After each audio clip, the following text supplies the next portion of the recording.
Zimbabwe this past week saw political and church leaders trying to find solutions for the mounting challenges facing the country.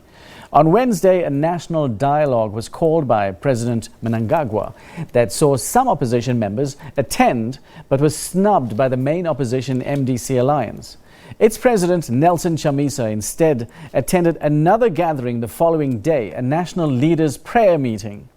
One of the MDC Alliance leaders and former Finance Minister Tendai Biti is in South Africa. We caught up with him and asked him why his grouping wasn't heeding calls to engage with President Mnangagwa.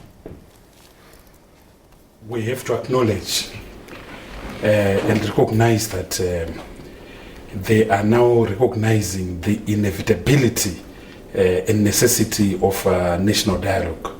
We have been calling for a national dialogue even long before the election that was held on the 30th of July 2018, because our country is so conflicted, our country is so fractured, so it requires a dialogue so that we can unpack the challenges and come up with lasting solutions. We've wasted 4 decades of independence through conflict, through attrition, and that's not good enough.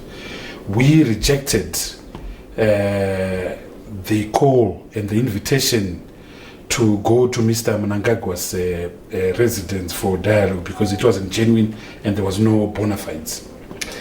Firstly, the key issue that is facing us is the issue of legitimacy. Mr. Mnangagwa did not win the election that was held on the 30th of July 2018. And everything that is happening in Zimbabwe right now, the broken down social contract, the economic meltdown, is a reflection of total lack of absence in the leadership that is running this country. The citizen is withdrawn his or her consent, and you can never govern without the people's consent.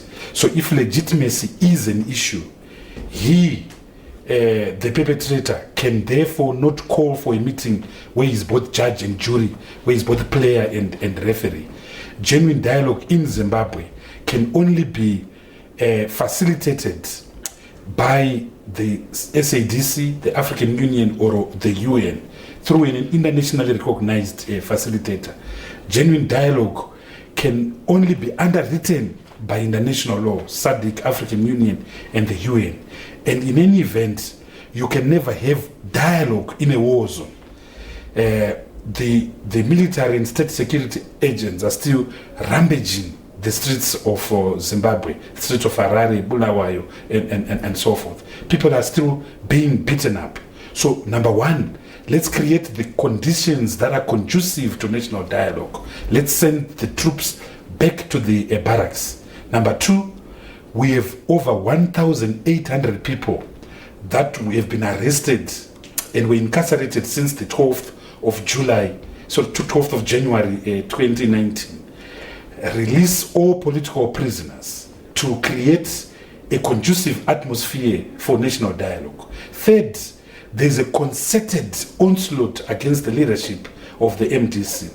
There are 48 MPs that are either inside or running away and not sleeping at their homes. So stop all prosecutions and targeted assaults on the leadership of the MDC. Next, make a commitment to uphold the Constitution. Make a commitment to protect the security of the person. So these are some of the things that are essential before genuine dialogue can take place. What would this dialogue that's formatted in a way that is happy for you, what would that bring? Because it sounds as if you're starting from a legitimacy point of view, is that the first thing that you want out of this dialogue is for the MDC to be in power. Not at all. Not at all. If that was our motive, then we would have been there with Thokozani Kupe, Elton Mangomo, Love Momaduko. But because we want a genuine, lasting solution, we are insisting on correct adjectival processes to take place, a guaranteed process. As I said before, the country is burning. It's burning politically. We have a regime that in the last 3 weeks has shown its true ugly colors, a predatory regime, a rogue regime that has been beating its citizens, that has been killing its citizens. At least 16 citizens have been killed. A regime that has been conducting mass trials and command justice. A regime that has been raping its women. A regime that has been shutting down political spaces, including shutting down of the internet. Who does that in this day and age? So that's political breakdown. What about economic breakdown? 95% of our people are unemployed.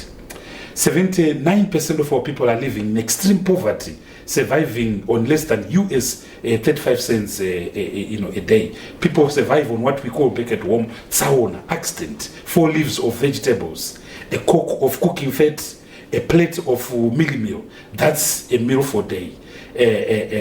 In some provinces, 80% of registered school-going children are failing to write exams because BEAM, the Basic Education Assistance Module, has collapsed. So there is a crisis in Zimbabwe.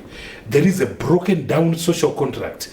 Zimbabwe is a nation state since its establishment in 1888 as a modern state. Has never been this vulnerable. Has never been this fragile.